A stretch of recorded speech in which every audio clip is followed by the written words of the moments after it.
Thank you for joining us. I'm Patrick Frank. Today, we're addressing a rapidly emerging but silent crisis that will derail our economy and society if we don't come to grips with it. We have a problem. Our government is at risk of failing, and no one wants to talk about it. Politicians are refusing to address the issue. The federal government's annual deficits create a debt that has been expanding at 8.5% per year on average. That comes at the same time the U.S. economy's gross domestic product has been declining from 4% down into the 2.5% range for the same 25 years. As a result, just the interest on that debt has become the fastest growing part of our federal budget, now larger than defense or Medicare. Failing to pay the interest would cause a global financial crisis. Don't just take our word for it.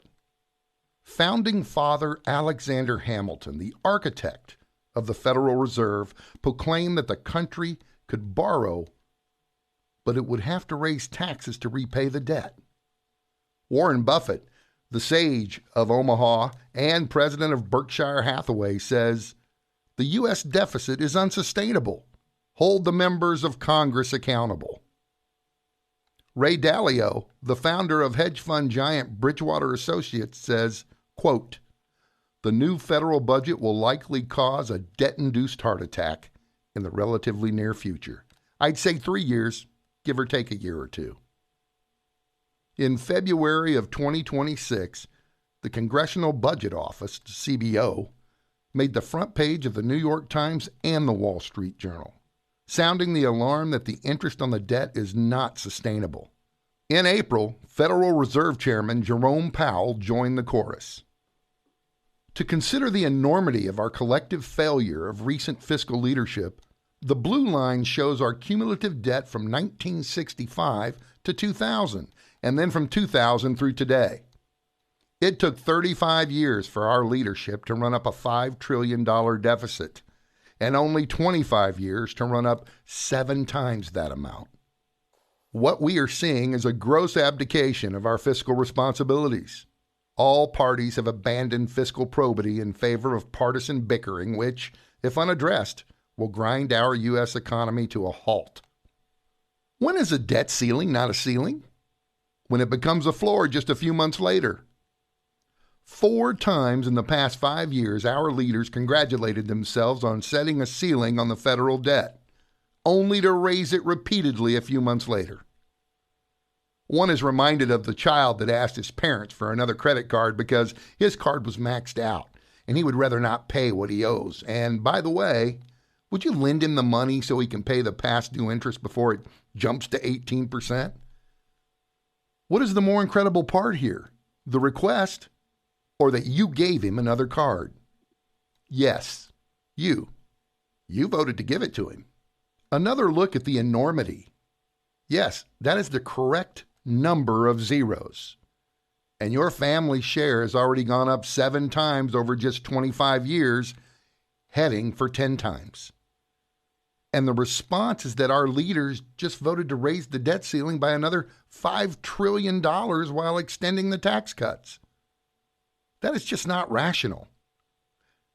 That is what we are passing along to our children. Take a look at this important chart, which has a 25-year time frame. Let's first notice that it is an annual measure of deficits and not cumulative. Second, the events noted on the left were neither anticipated nor budgeted for. Third, note that we actually had a surplus in 2000. It can be done.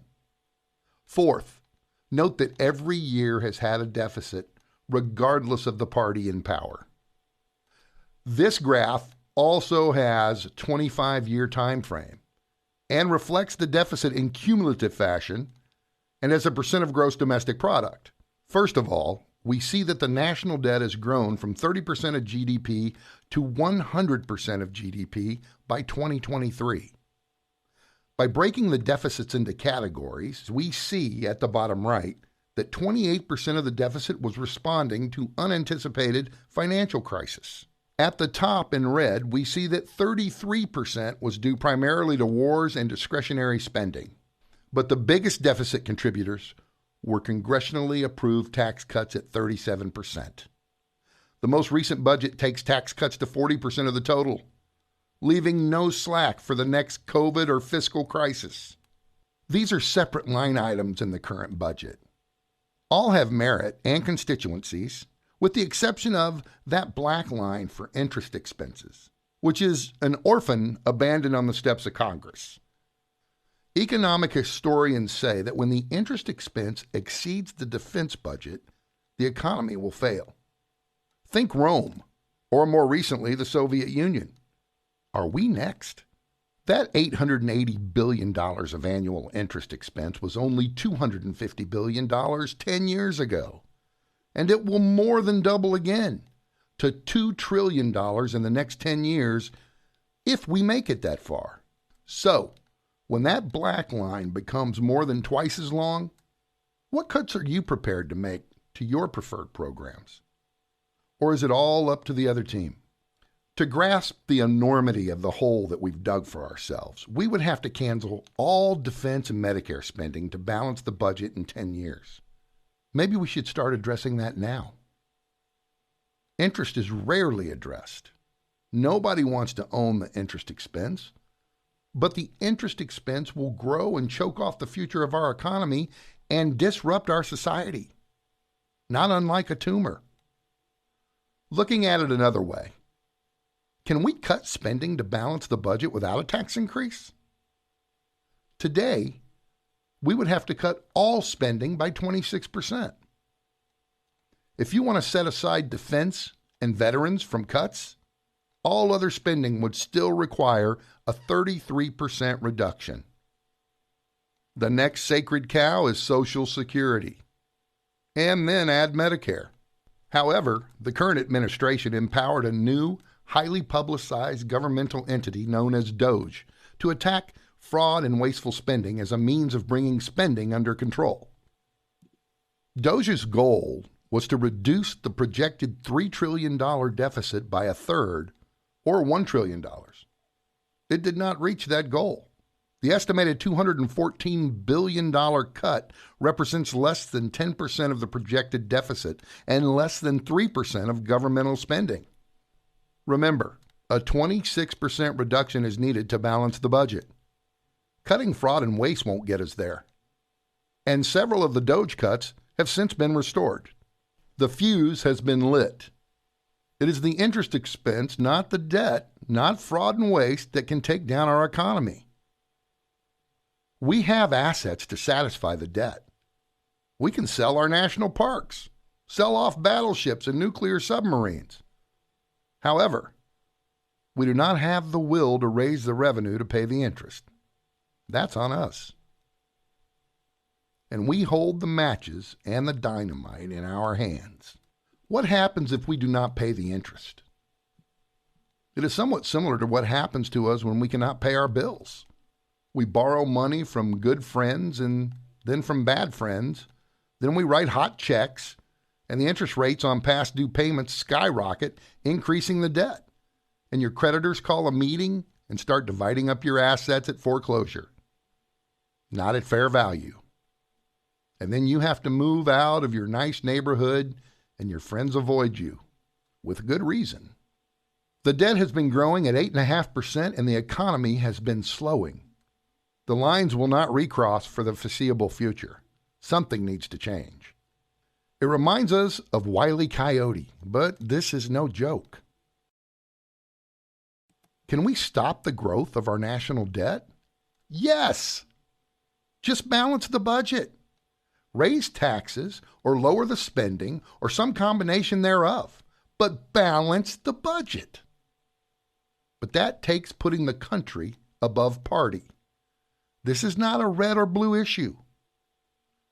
So have we put country above party before? Yes, creating what was the longest economic expansion in our country's history. Before we lurched into this unsustainable path, there was a decade of unprecedented prosperity in the 1990s. The title says it all. We need to put country over party, or in this case, put the country's finances over party. In the 1990s, courageous leaders from both parties took aggressive preemptive steps to avoid a growing fiscal crisis of high inflation and high interest rates. The results were the greatest peacetime economic expansion in our country's history. What lessons did we learn from it? Here is what Americans got for pushing to balance their budget. The results were unprecedented. These 14 highlights are just some of the elements that comprise the longest expansion. Savor them for a few seconds. Because these are not promises. These are the accomplishments that arose from the fiscal discipline of a balanced budget and low interest rates. And this went on for over 9 years. And as you can see, it impacted all income levels and all social strata. The 1990s featured high interest rates and a slowing economic growth, similar to what we face today. The leadership raised taxes to get the Federal Reserve to lower interest rates and drive the economy.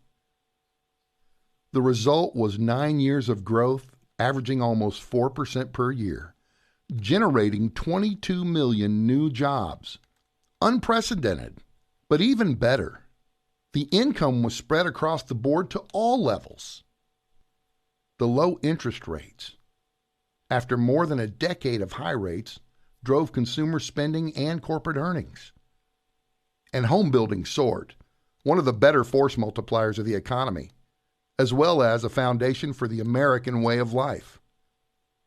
In summary, they did it the old-fashioned way. They earned it. They worked hard and paid their bills and taxes when due because we were all in this economy together. Bipartisan action took us beyond our trenches. Social costs came down as new jobs were created, lifting people out of poverty and into safer neighborhoods with homes. Higher earned income permeated all classes. Those gains reduced government spending and lowered the federal headcount by nearly 500,000. Congress passed a substantial tax increase that led directly to economic growth that tripled the stock market in those 10 years. The gains were many times the tax increases. We began to see a form evolving, a virtuous cycle where one set of circumstances leads to another and reinforces the next.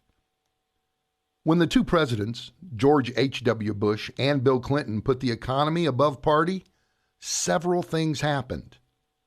Tax increases and spending cuts balanced the budget, which in turn led to lower interest rates and a more productive economy across all of society, reducing the demand of government services and creating a more resilient fiscal platform, providing compelling support for the next president to do the same. Now that was a virtuous cycle. That longest economic expansion in our country's history was built on a foundation artfully designed by a committee of wise legislators. The 1979 Joint Economic Committee was composed of equal numbers of the House and Senate, Democrats and Republicans, chaired by Senator Lloyd Bentsen of Texas. The committee's support for their report was unanimous. There were 4 pillars of the economy: high savings, low interest rates, fair trade, and fair taxes. The task was to keep those 4 pillars in balance. The legislative foundation was not an overnight thing. It came about in several stages over many years. It reflected the patient foresight and attention to fiscally responsible fundamentals of Senator Lloyd Bentsen. He compromised, shared credit, attended to nuances, did the homework, cajoled and secured the votes required at each crucial stage. The 1974 Employee Retirement Income Security Act, ERISA, became the country's mainstay for financial security in retirement. Before ERISA, pensions were largely unregulated, uninsured, and subject to abuse. ERISA has since led to 122 million IRA and 401k retirement accounts in the stock market. In turn, those savings accounts today provide $46 trillion of capital for the expansion of the U.S. economy. The success of our private sector economy became the envy of the world. Our $46 trillion is now larger than every other country's sovereign funds combined. The 1991 and 1993 Deficit Reduction Acts raised taxes and allowed the Federal Reserve to rein in inflation and lower interest rates, dramatically reducing the cost of capital. The North American Free Trade Act, known as NAFTA, created for America the world's largest trading bloc, building stronger neighbors in the process. The structural benefits of GATT and the World Trade Organization increased trade from 20% of GDP to 32% over the next 20 years as globalization swept the world. This presentation is called the Bentsen Blueprint because of Lloyd Bentsen's vision and leadership. As a first-term senator, he co-authored ERISA. As committee chair, he issued the 1979 Joint Economic Committee Unanimous Report. As Senate Finance Chair, he passed the 1991 Deficit Reduction Act. And as Secretary of the Treasury, he guided the 1993 Deficit Reduction Act, soon followed by NAFTA and the WTO. We have addressed how successful the four pillars were in creating that magnificent decade. So, where do we stand now? Well, we still have the savings pillar and related investment capital. But the unilateral imposition of tariffs have replaced good faith one-on-one win-win trade negotiations, creating economic uncertainty with our allies and the world economy. Interest rates? They remain high today, slowing growth, while the Fed addresses inflation and dollar devaluation. Tax increases to balance the budget have been replaced with tax reductions for corporations and the wealthy, and deficits for all. Leadership today has a markedly different perspective when compared to the 90s. We have the tools. Let's put them back to work.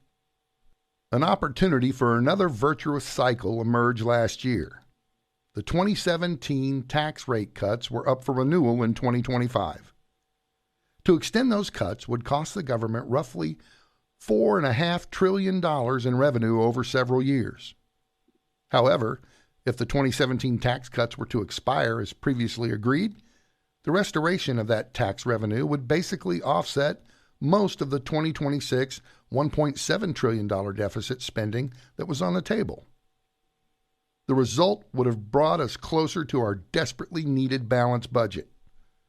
The travesty is that the notion was barely considered, and never seriously.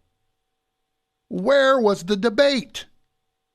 Wile E. Coyote shares my concerns. Having already addressed spending, let's take a look at taxes. Can we afford more taxes and still be competitive? Yes. We rank 32nd measured by tax to GDP. Our 38 major OECD competitors pay on average 1/3 more tax than we do as a percent of GDP. This is not income taxes, but all taxes.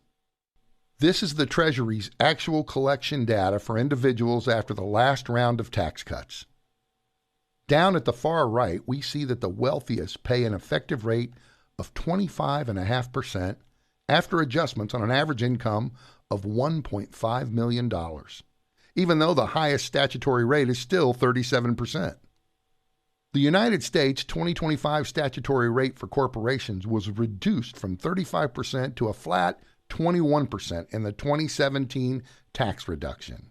By contrast, the GDP weighted rate of the OECD, our global competition, is 26%. So why are we at 14% collected? This is the arena of special interests. Perhaps this is why the highest earners are incorporating themselves. We get it. Voters don't like income taxes, much less tax increases. But we have other ways to tax. Income taxes are less than half of federal revenues. Taxes need to balance providing services while maintaining incentives to earn more. We were in that sweet spot in the 1990s. We need to get back there, but it will take some near-term discipline. Or do we just leave it to our kids to figure out? So here's the ask. Spread the word. Our government is in a financial crisis. The interest on the government debt is on track to take down our U.S. economy. That interest has tripled over the past 10 years and will double again over the next 10 years. Bigger than defense and Medicaid combined. Displacing those leads to the global default or civil uprisings like we see in poor countries. How can that be a problem in the world's richest country? We must balance the budget for the sake of all of us. Hold your elected officials accountable. We close with this. Mr. Monopoly is our U.S. economy, the biggest and best in the world, larger than the next three combined. We are riding high, but note that one of the four tires is going flat. The tires are our governmental functions like trade, defense, savings, and the federal budget. That federal budget tire is going flat as we starve the budget to feed the out-of-control debt interest expense. Mr. Monopoly needs to drop by his service station, the U.S. Congress, and have them fix that failing tire so our government and the U.S. economy can continue down a path of prosperity. But if we choose to ignore that leak and the increasingly loud thump, thump, thump, then that tire and our government and our U.S. economy will grind to a halt, creating a global debacle. And we have no slack for that next financial crisis or next COVID or next war. It really is that simple and that serious. Thank you for watching and for your attention. There was so much data and discussion, but please come away with one message. We are in a silent financial crisis. Our compounding debt interest, if unaddressed, will lead to a global crisis. It will displace critical services, leading to civil unrest or to a global default. And we have no slack left to address either crisis. That is when a government fails. It happens slowly at first, and then quickly, as Hemingway noted. Is it time to reconvene that Joint Economic Committee and charge them with delivering a unanimous recommendation on balancing the budget? The wisest 14 members of the House and Senate from both parties could together as a block deliver the votes necessary to implement a balanced budget. Serious leaders know that taxation is not about maximizing benefits or minimizing taxes. It is a tool for optimizing our economy to the benefit of all. It's your call. Speak up. We need to have more folks say, I will not let our economy fail on my watch. For our children's sake, we must balance the budget. What is America's greatest weakness? Your elected representatives' lack of fiscal discipline. We have links on our site to Ray Dalio's Changing World Order piece on YouTube or the Pete Peterson Foundation. The Bentsen Blueprint is a public service podcast about the career of former Senate Finance Chair and Treasury Secretary Lloyd Bentsen. He's recognized as a primary architect of what was the greatest economic expansion in our country's history. Where are the Lloyd Bentsens now that we need one? I'm narrator Patrick Frank. Thank you for listening.